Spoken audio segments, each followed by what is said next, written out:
Halo pemirsa GPR TV dari Sabang sampai Merauke, dari Miangas hingga Pulau Rote. Bertemu lagi bersama saya Mona Azharinisak dalam program Kominfo Newsroom.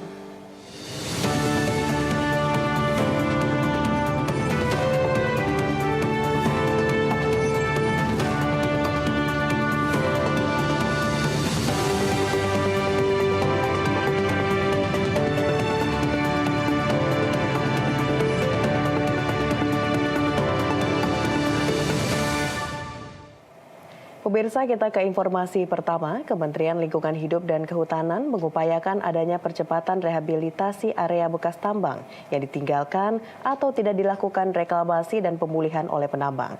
Menteri LHK Siti Nurbaya mengatakan lahan bekas tambang tersebut diperkirakan mencapai 800.000 hektar di seluruh Indonesia.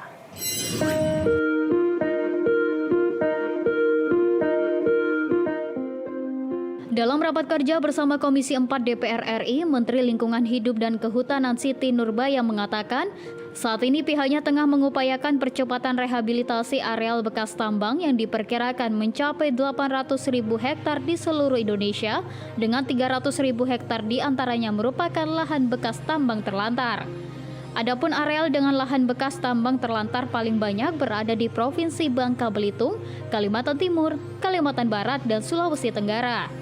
Siti Nurbaya menjelaskan mengenai areal bekas tambang, terdapat dana jaminan reklamasi yang harus disediakan pemegang izin usaha pertambangan yang diatur dalam PP nomor 78 tahun 2010 tentang reklamasi dan pasca tambang, serta Permen ESDM nomor 18 tahun 2008 tentang reklamasi dan penutupan tambang.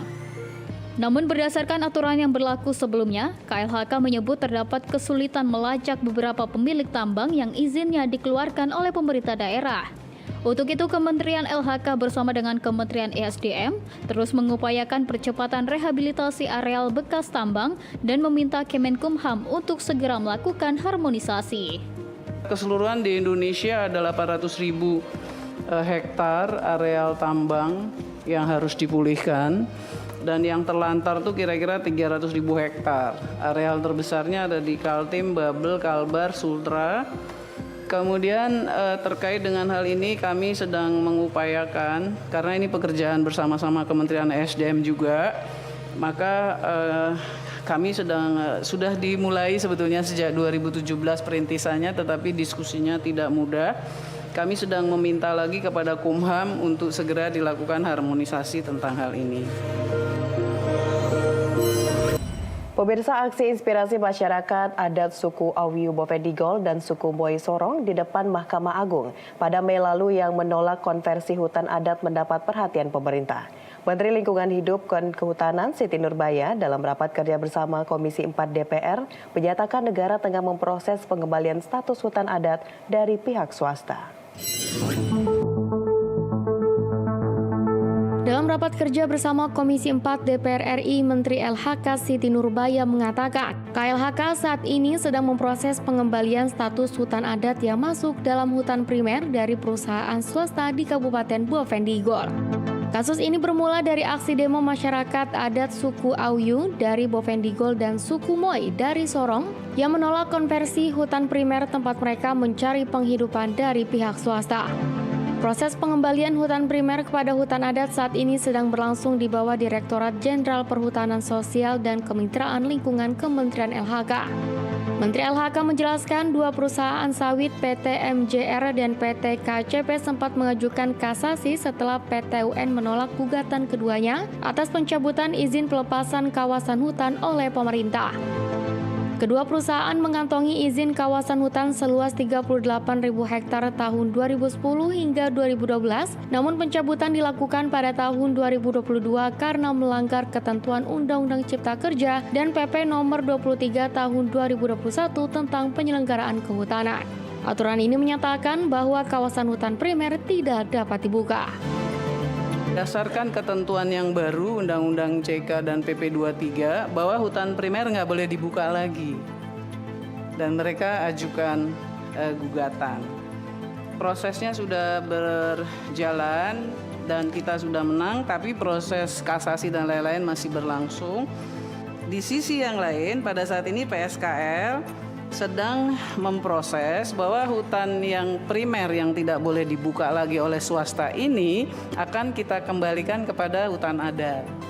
Nah, pada saat ini proses untuk hutan adatnya sedang berlangsung di Direktorat Jenderal PSKL. Sebelumnya pada proses pengembalian hutan primer kepada masyarakat, suku adat menjadi bentuk kehadiran dan kepedulian negara kepada warganya.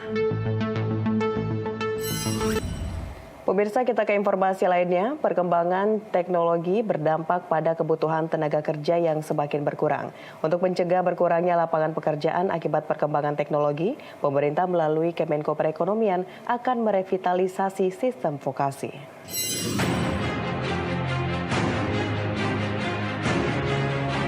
Revitalisasi sistem vokasi menjadi fokus pemerintah mengantisipasi tantangan terhapusnya lapangan pekerjaan akibat perkembangan teknologi. Menurut Asisten Deputi Peningkatan Produktivitas Tenaga Kerja Kementerian Perekonomian Khairul Saleh menyebut, revitalisasi diperlukan karena sistem vokasi menjadi salah satu saran yang paling banyak mempersiapkan tenaga kerja. Revitalisasi vokasi dijalankan mulai dari dialog dengan pelaku usaha untuk memetakan kemampuan dan keterampilan yang dibutuhkan industri saat ini khususnya di bidang digital. Khairul Saleh meyakini kolaborasi dan dialog antara pendidikan dan industri akan membuat penyerapan tenaga kerja lebih tepat sasaran. Ini produktivitas manusia ini yang kita harus telateni di sini, dan di sini berkaitan dengan skill set.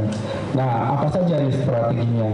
Kita mulai dengan merevitalisasi sistem pendidikan kita, utamanya vokasi untuk saat ini, karena memang dari fitur dari lulusan tenaga kerja kita ini kan saat ini masih banyak yang pendidikan menengah ke bawah ya, gitu ya. Jadi SDM-nya masih di level pendidikan menengah ke bawah.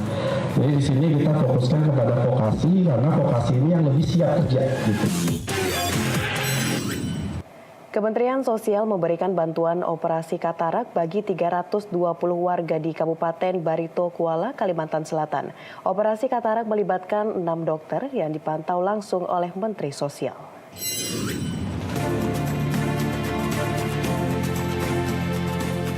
Indonesia menduduki peringkat 1 penderita katarak tertinggi di Asia Tenggara. Menekan akan tersebut, Kementerian Sosial menggelar langkah pencegahan dengan operasi bantuan katarak secara gratis. Operasi katarak yang digelar di Rumah Sakit Umum Daerah Abdul Aziz Marabahan, Barito Kuala, Kalimantan Selatan, diikuti sebanyak 320 orang yang didominasi para lansia.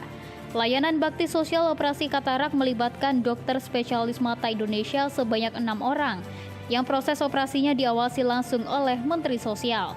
Pemanfaatan teknologi canggih memangkas waktu operasi menjadi lebih cepat dan tanpa menyebabkan luka. Biasanya kalau 300, kalau alatnya nggak keburu dan dokternya sedikit, kita 2 hari. Tapi kali ini kita bisa 1 hari.